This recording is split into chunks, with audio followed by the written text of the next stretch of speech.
The relationship is finally getting good. The coffee is warm, their hand is on the table, and they say, quietly, "I really like you." Instead of warmth, something in you goes cold. You start noticing flaws. You start needing space. You are not commitment phobic. You are running a survival strategy you learned before you could speak. Here is the thing about pulling away. It usually begins long before dating has a name. In Bowlby's 1969 Attachment and Loss from Basic Books, the infant is not described as needy in some embarrassing personal way. The infant has an attachment behavioral system, a biological program that turns on under threat and moves the child toward a caregiver. Hunger, fear, pain, separation. The body says, "Find the person." The tragedy is that children also learn what happens when they do. In Ainsworth, Blehar, Waters, and Wall's 1978 Patterns of Attachment from Erlbaum, the strange situation showed avoidant infants who seemed strangely calm when the caregiver returned. They looked away. They explored. They did not reach protest or collapse. But the meaning was not peace. Their bodies were still distressed. The need had not disappeared. It had gone underground. That is the first blueprint. If reaching gets you ignored, shamed, or met with a blank face, then not reaching becomes intelligent. The child does not decide, "I will become distant." The child learns, showing need does not pay. So the face goes quiet. The hands stay busy. The room becomes safer than the person. This is why avoidant attachment can look like independence from the outside and feel like isolation from the inside. The need is still there, but it has been trained to arrive wearing another costume.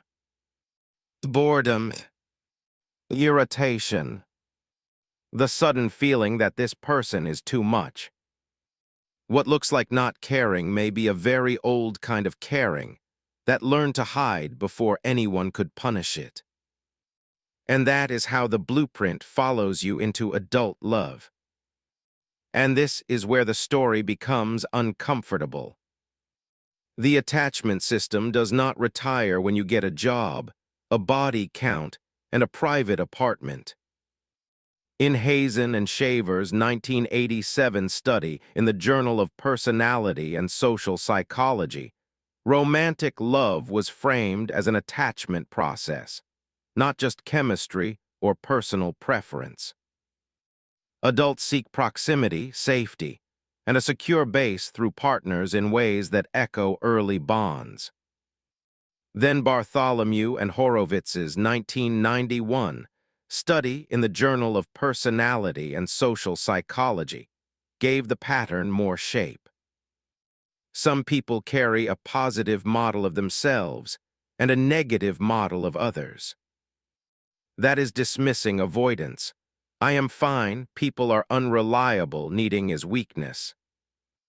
Others carry a negative model of themselves and a negative model of others. That is fearful avoidance. "I want closeness, but closeness is where I expect to get hurt." Both can pull away, but they pull away with different weather inside. The dismissing person may feel numb, superior, suddenly allergic to dependence. The fearful person may feel flooded, suspicious, and ashamed for wanting the bond at all. From the outside, both may send the same text, "I just need space." Inside, one is shutting the door, and the other is pressing against it while terrified of what opens. This matters because avoidant attachment is not a personality brand. It is a regulation strategy. It protected a 4-year-old who had too few options.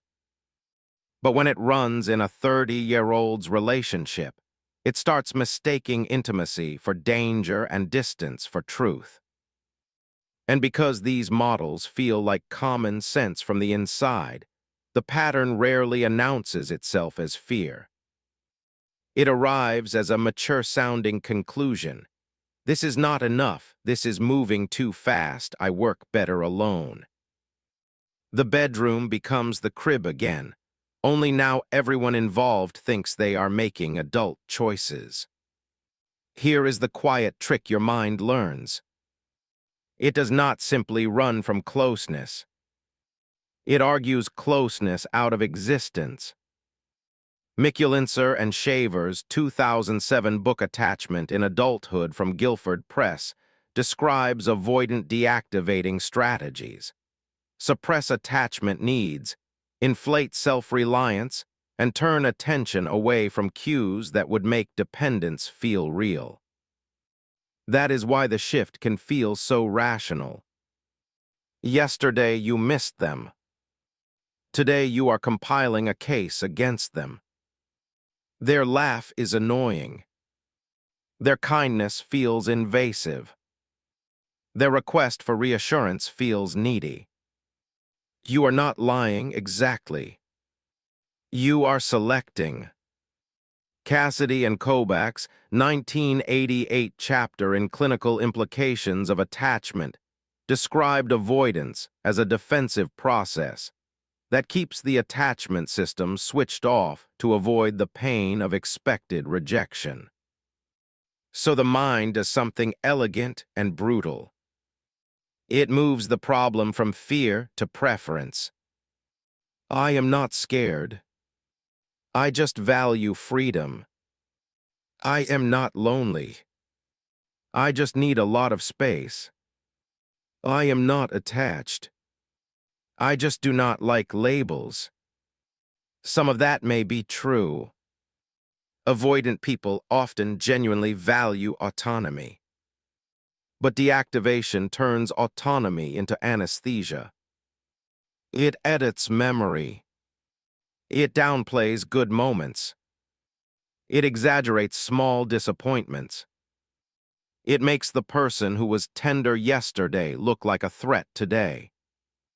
And because the story feels clean, you may not notice the timing. The doubts often arrive right after a bid for closeness. Right after they say they miss you. Right after you realize you could hurt them, or worse, that they could hurt you. Pulling away is not the absence of feeling.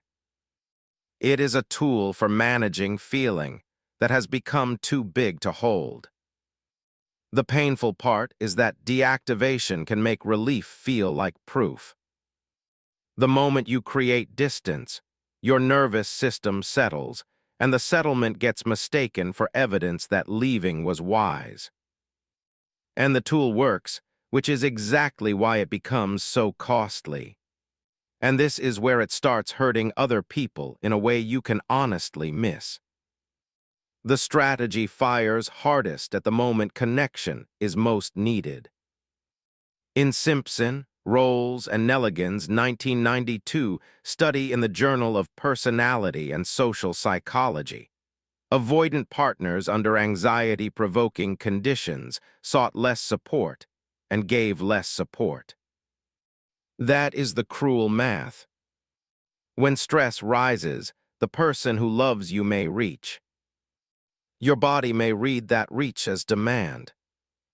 So you become flat, busy, analytical, or unavailable. They experience rejection.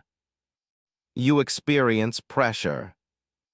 Both people think they are responding to the other person, but both are responding to a forecast. Your forecast says closeness will swallow me. Their forecast says distance means I am unwanted. Gross and Levinson's 1997 study in the Journal of Abnormal Psychology found that hiding emotion can carry physiological costs and does not necessarily reduce the inner experience. It reduces the sharing of it. That distinction is everything. You may look calm because you have stopped transmitting. But inside, the system is still working. The heart still knows. The muscles still brace. The grief still has to go somewhere.